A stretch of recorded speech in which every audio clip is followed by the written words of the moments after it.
골로새서 2장 6절부터 15절 말씀을 교독해서 읽겠습니다. 그러므로 너희가 그리스도 예수를 주로 받았으니 그 안에서 행하되 그 안에 은혜를 받으며 세움이요 교훈을 받으므로 믿음을 굳게 서서 감사함을 동시하라. 누가 철학과 헛된 속임수로 너희를 노략할까 주의하라. 이것이 사람의 유전과 세상의 초등학문을 쫓음이요 그리스도를 쫓음이 아니니라. 그 안에는 신성의 모든 충만이 육체로 거하시고 너희도 그 안에서 충만하여졌으니 그는 모든 정사와 권세의 머리시라. 또 그 안에서 너희가 손으로 하지 아니한 할례를 받았으니 곧 육적 몸을 얻는 것이요 그리스도의 할례이라. 너희가 세례로 그리스도 함께 장사한 바 되고 또 죽은 자들 가운데서 그를 일으키신 하나님의 역사를 믿음으로 말미암아 그 안에서 함께 일으키심을 받았느니라. 너희의 범죄와 육체의 모랄로 죽었던 너희를 하나님이 그와 함께 살리시고 우리에게 모든 죄를 사하시고 우리를 거스리고 우리를 대적하는 의문에 쓴 증서를 도말하시고 제하여 버리사 십자가에 못 박으시고 종사와 권세를 벗어버려 밝히 드러내시고 십자가로 승리하셨느니라. 아멘. 이제 골로새서 네 번째 시간인데 그 앞에 2장 1절부터 5절은 좀 뛰어넘었습니다. 거기는 이제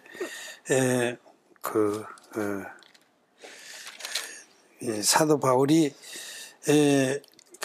이 골로새나 라오디게아 교회는 사도 바울이 직접 복음을 전한 교회는 아닙니다. 그래서 육신으로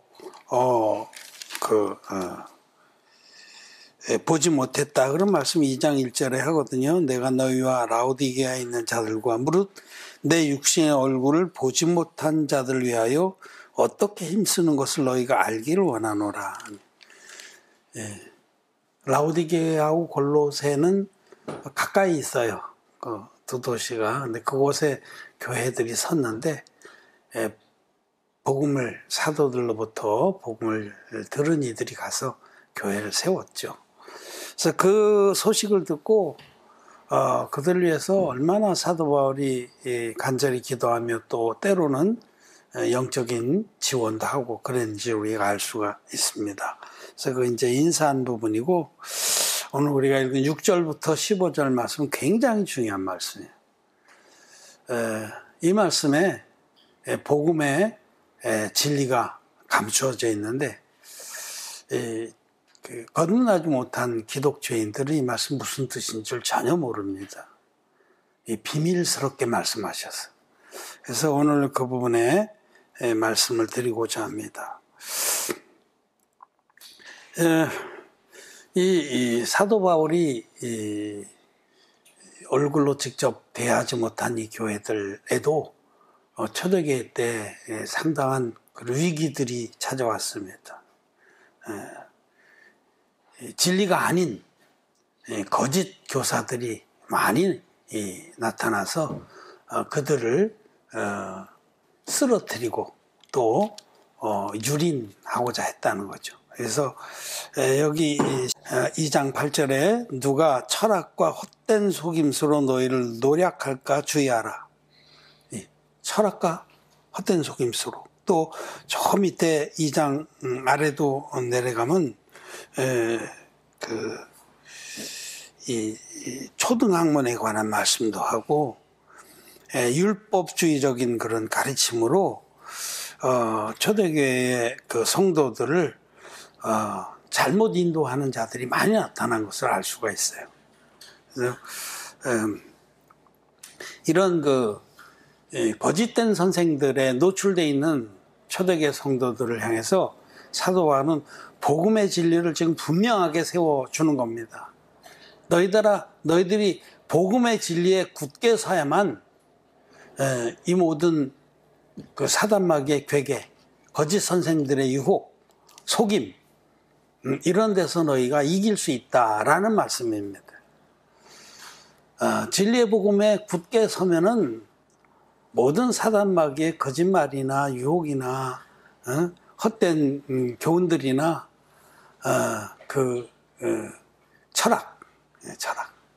철학이라는 것은 사람이 어떤 이치들을 나름대로 이렇게 사고해서 나름대로 정리를 해놓은 게 철학입니다.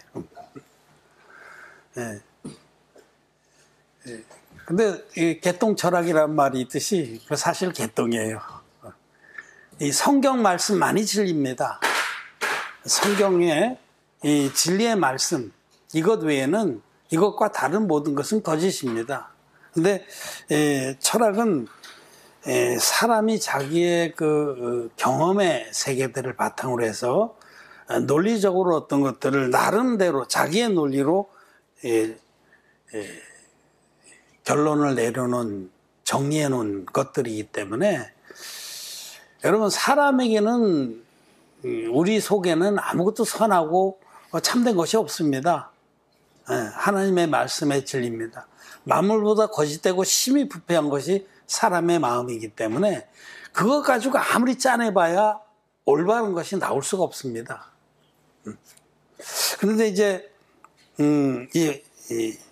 누가 철학과 헛된 속임수로 그랬는데, 이 철학이 이 하나님의 말씀을 해석하는 도구로 쓰여져서 철학적인 논리와 사고방식으로 성경을 해석하고자 하는 것들이 신학이거든요.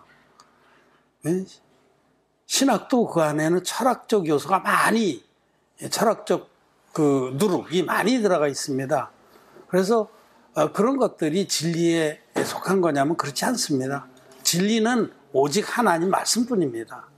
우리는 누룩 없는 떡과 같은 이 순수한 말씀 속에서 진리를 발견하고 믿어서 거듭났습니다. 그래서 사도 바울은 그런 철학적 누룩, 철학의 누룩이나 또 인간의 어떤 속임, 교활한 논리, 이런 것들로 많은 사람들이 속아서 사단마귀의 밥이 되는 것을 뻔히 보고 그것을 경계시켰습니다. 이런 것들은 세상의 초등학문을 쫓으며 그리스도를 쫓음이 아니니라 하고 단정을 했습니다.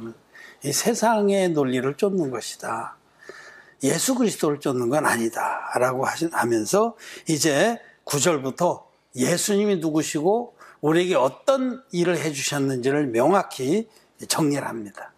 이 부분이 우리에게는 아주 중요한 거죠. 예수님은 하나님이십니다. 예수님 육신을 입고 오신 하나님이기 때문에 이 9절 말씀대로 그 안에는 신성의 모든 충만이 육체로 거하시고, 육체로 오셨지만 예수님 안에는 하나님의 신성이 충만하게 거했어요. 하나님이십니다. 그 하나님이신 예수님이 이 땅에 오셔서 어떤 일을 해주셨냐면 세례와 십자가로 전 인류를 온전하게 구원해 주셨다라고 말씀을 합니다. 예수님이 받으신 세례, 또 예수님이 겪어주신 십자가의 죽으심, 이 두 가지가 구원의 축입니다. 그래서 여기 바로 이제 말씀하시는 것이 12절에 너희가 세례로 그리스도와 함께 장사된 바 되고 또 죽은 자들 가운데서 그를 일으키신 하나님의 역사를 믿음으로 말미암아 그 안에서 함께 일으키심을 받았느니라. 여기 이제 세례를 말씀하셨죠. 그리고 맨 끝에 가면 16절에 15절에 정사와 권세를 벗어버려 밝히 드러내시고 십자가로 승리하셨느니라. 여기 이제 세례와 십자가 두 가지를 밝히 말씀하십니다. 세례에서부터 구원의 사역을 지금 전개하고 있습니다. 예수님이 받으신 세례, 예수님께서 받으신 세례가 우리 구원의 표입니다.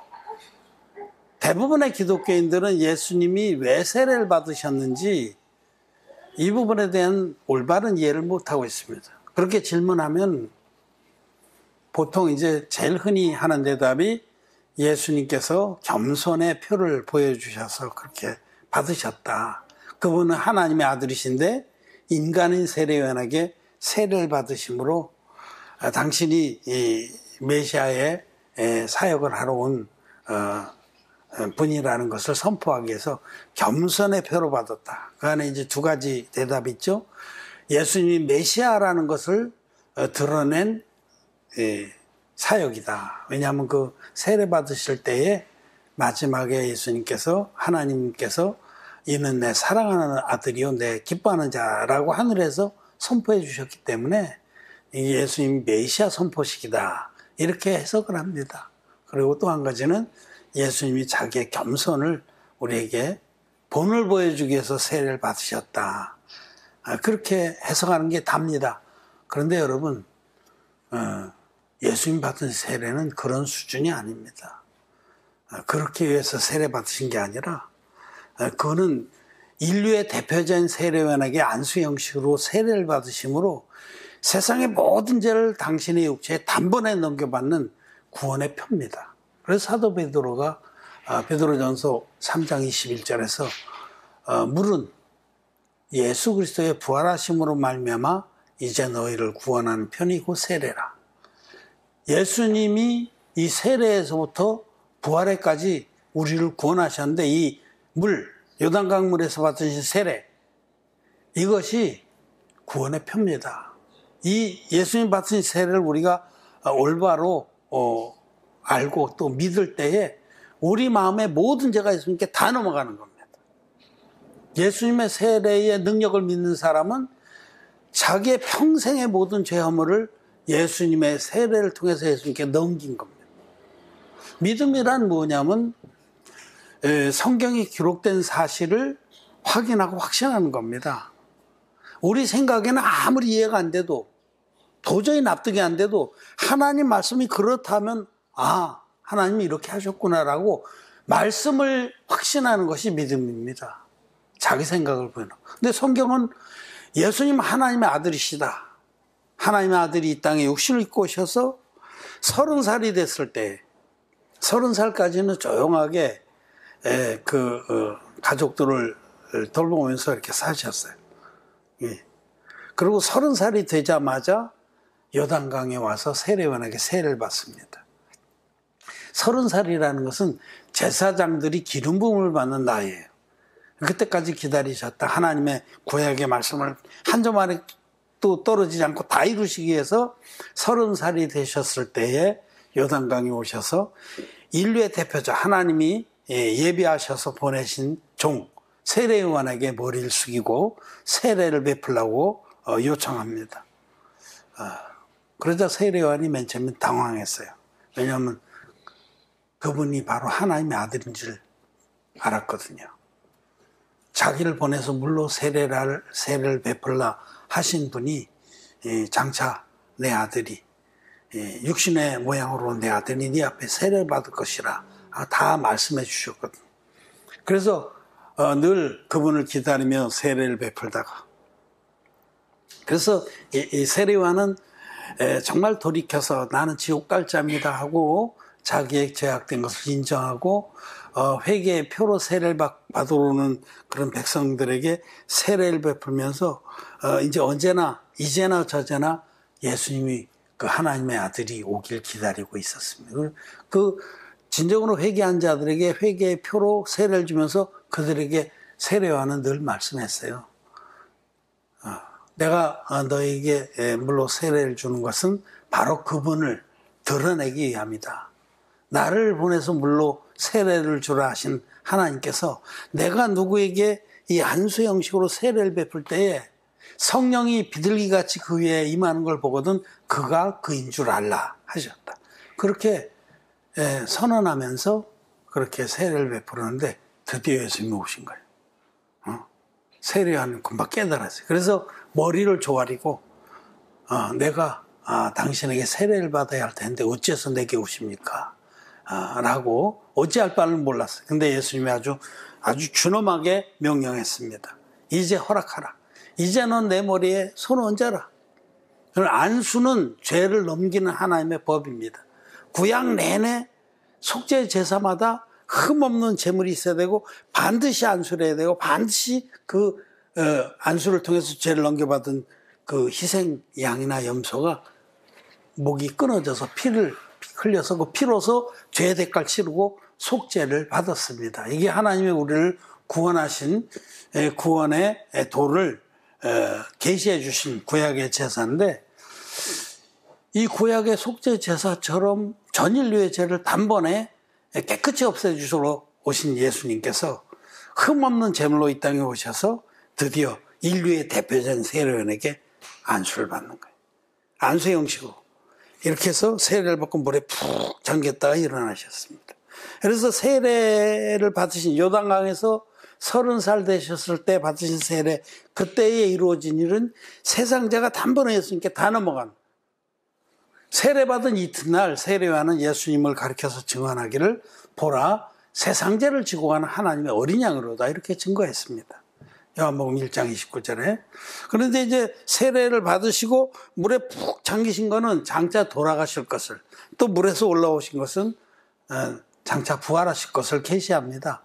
예수님이 받으신 세례 안은 하나님의 구원의 모든 과정이 다 함축되어 있습니다. 근데 그때 온전히 이루어진 건 우리의 죄가 그때 넘어간 거예요. 예수님께 실제로 다 넘어갔어요. 근데 이제 사도 바울의 그 서신들, 로마서나 뭐 갈라디아서나 에베소서나 쭉 서신들에 공통적으로 나타나는 그 말씀이 있는데, 예수와 합하여 세례를 받다, 이런 표현을 써요. 예수와 합하여 세례를 받다. 여기도 지금 너희가 세례로 그리스도와 함께라고 그랬는데, 이거 사실 예수와 합하여 세례를 받았다는 걸 전제하는 거예요. 예수와 합하여 세례를 받다. 예수님의 세례를 믿음으로 우리도 그 예수님 세례 능력 안에 들어갔다, 이런 뜻인데, 그 영어 성경에는 이걸 직역하면 예수님 안으로 들어가는 세례를 받다, 이렇게 표현되어 있습니다. 즉 예수님이 세례요한에게 세례받을 때 전 인류의 옛사람이 세례요한의 어깨를 타고 예수님 안으로 들어간 거예요. 전 인류의 옛사람이, 나와 여러분들의 육의 사람이 평생에 짓는 죄와 허물과 함께 그때 예수님 안으로 들어갔다라고 성경은 기록하고 있습니다. 하나님은 전능하십니다. 하나님은 영원에서부터 영원까지 단번에 일하실 수 있는 분이에요.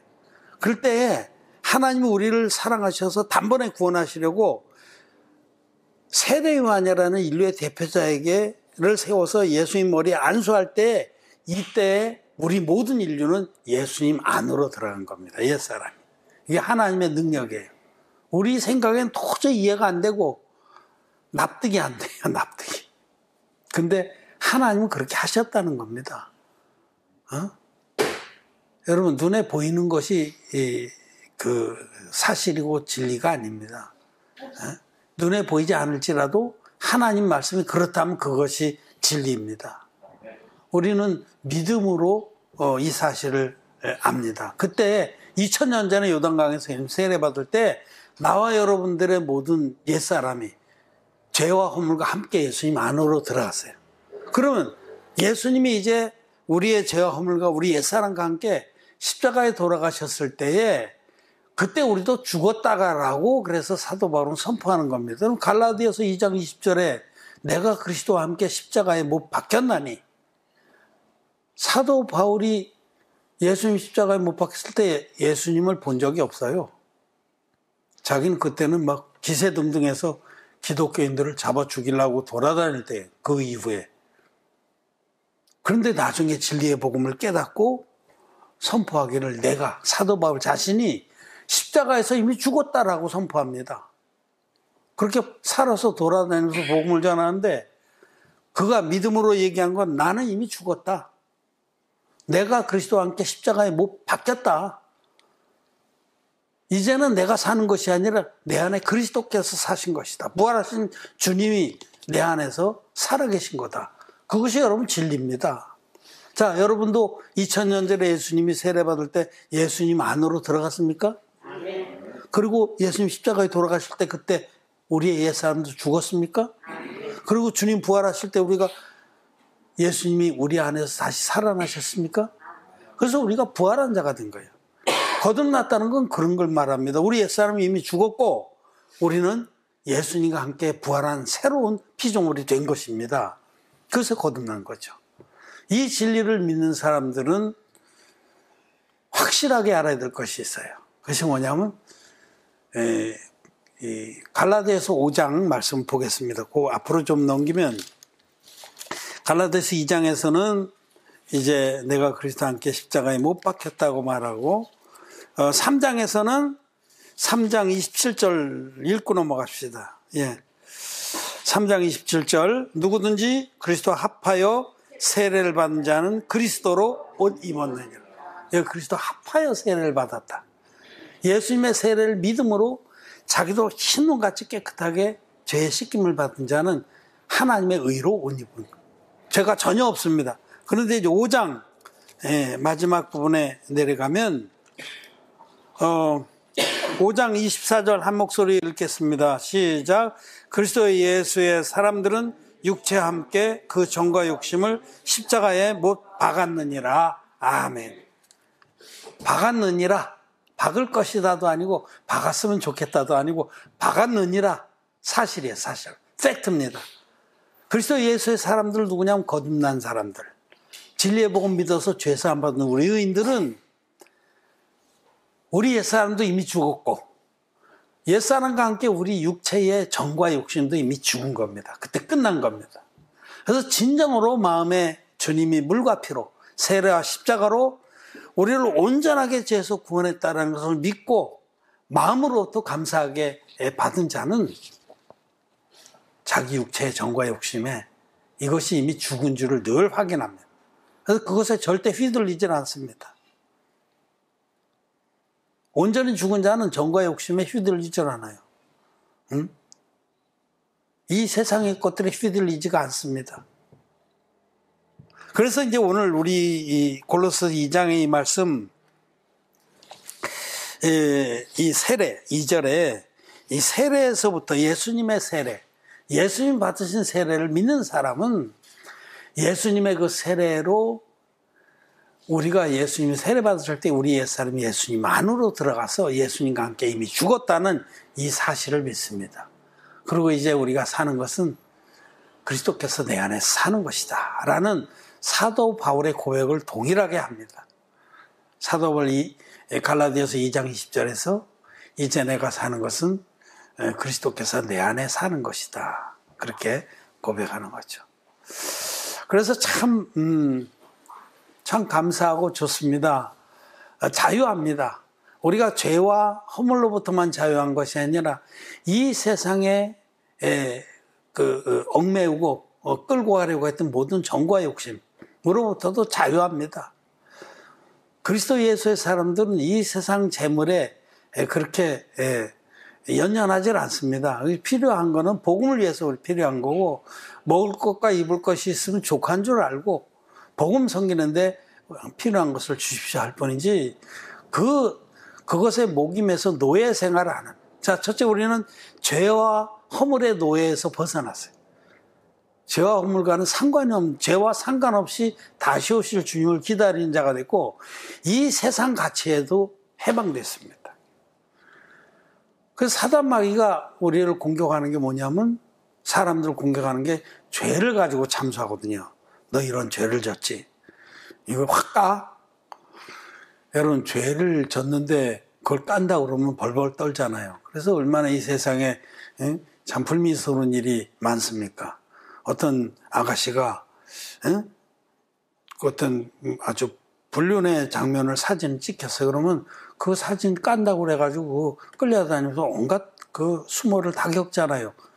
응? 그거 까면은 자기 인생이 베리니까 어떤 애들은 뭐 어떻게 잘못하다 인터넷으로 막 자기 몸을 신체를 찍어서 보내기도 하면 그거 가지고 그 유린을 하잖아요.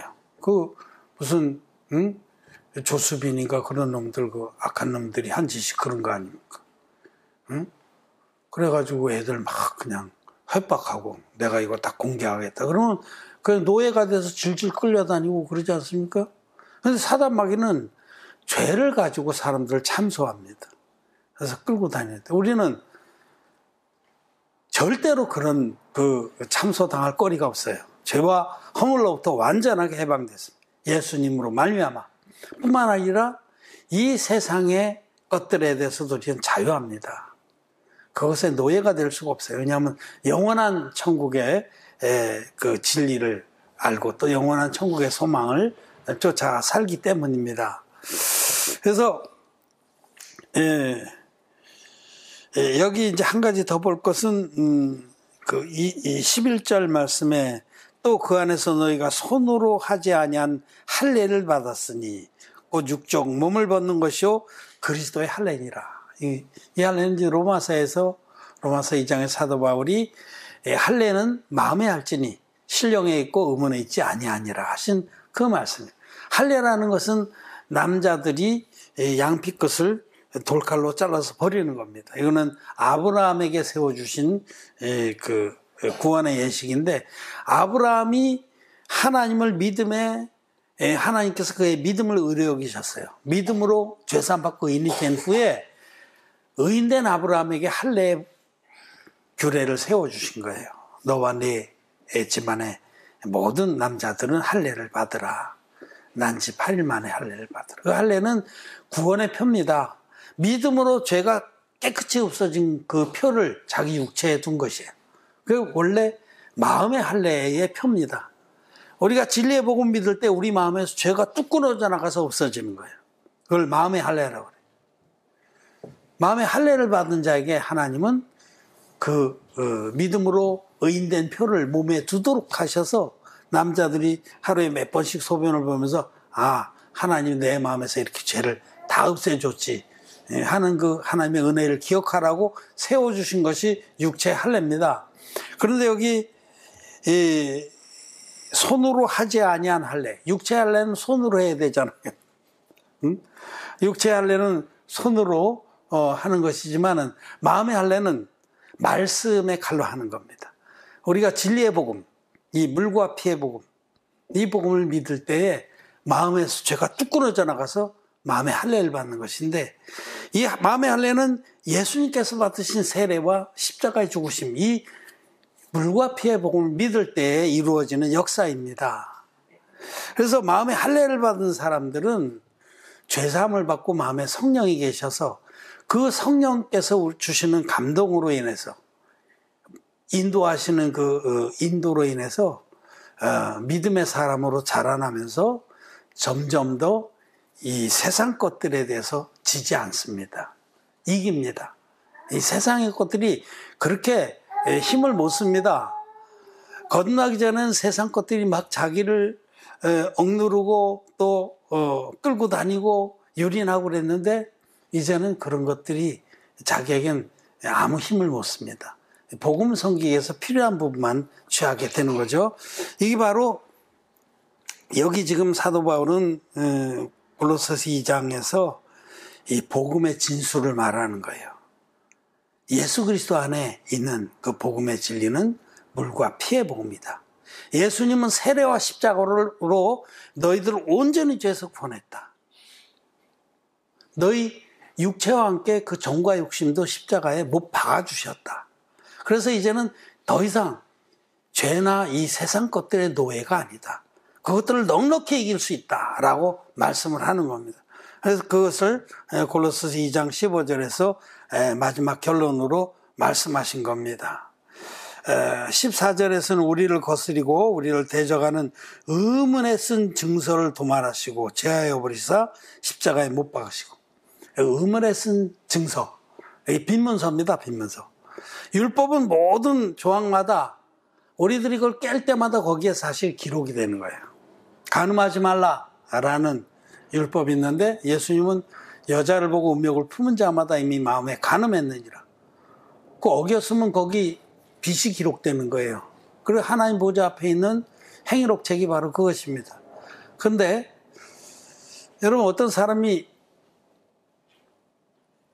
빚을 엄청나게 져서 채주한테 가니까 막 깨알같이 많이 적혀있어요. 언제 얼마 돈을 빌려갔는데 안 갚았고 이자가 어떻게 붙고. 그게 이제 빈문서잖아요. 그걸 만약에 불태워버렸다면은 그 사람 더 이상 채주에게 속박될 일이 없죠. 예수님은 세례로, 받으신 세례로 전 인류의 죄를 당신의 육체에 다 짊어지고 보라 세상 죄를 지고 가는 하나님의 어린 양이로다라는 증거를 받으시고 십자가에 가셔서 다 이뤘다 하기까지 깨끗하게 갚아주셨습니다. 의문에 쓴 증서를 당신의 육체로 제하여 버려 주신 겁니다. 그래서 우리가 이제는 더 이상 죄와 상관없이 두 번째 오실 주님을 기다리게 하셨는데 15절에 정사와 권세를 벗어버려 밝히 드러내시고 십자가로 승리하셨느니라.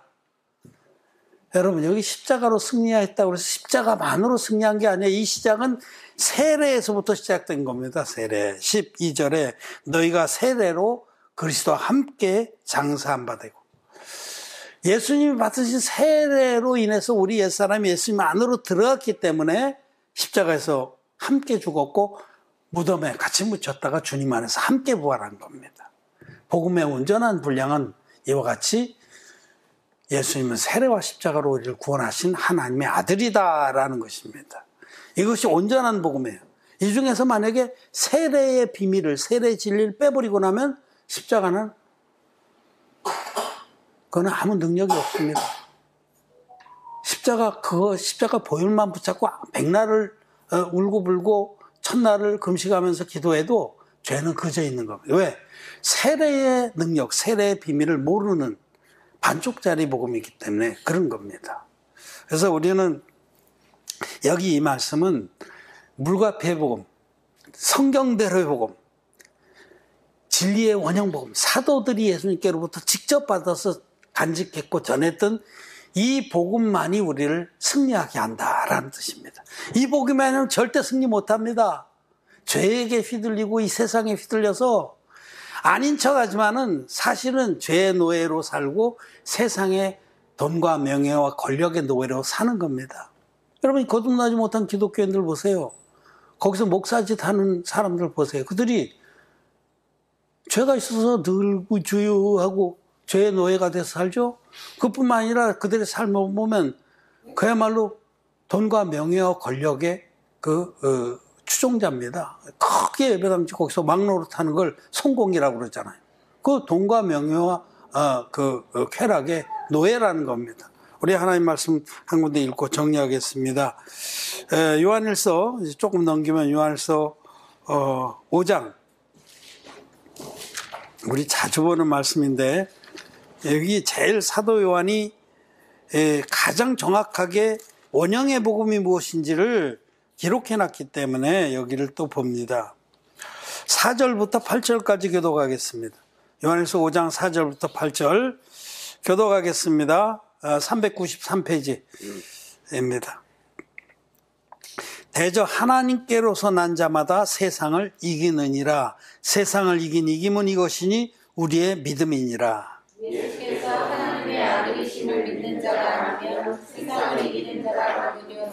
이는 물과 피로 임하신 자 아니고 예수 그리스도시라. 물로만 아니요 물과 피로 임하셨고 증거하는 이가 셋이니 성령과 물과 피라. 또한 이 셋이 합하여 하나이니라. 아멘. 정확하게 물과 피와 성령의 증거를 다 가지고 있는 복음만이 진리의 원형 복음이고 이 복음을 믿는 자만이 세상을 이긴다는 겁니다. 이 온전한 복음 믿지 않고는 세상을 절대 못 이깁니다.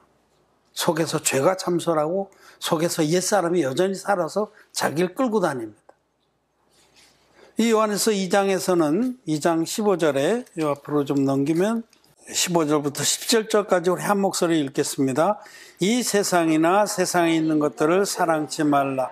누구든지 세상을 사랑하면 아버지의 사랑이 그 속에 있지 아니하니 이는 세상에 있는 모든 것이 육신의 정욕과 안목의 정욕과 이생의 자랑이니 다 아버지께로서 쫓아온 것이 아니오 세상으로 쫓아온 것이라. 이 세상도 그 정욕도 지나가되 오직 하나님의 뜻을 행하는 이는 영원히 거하느니라.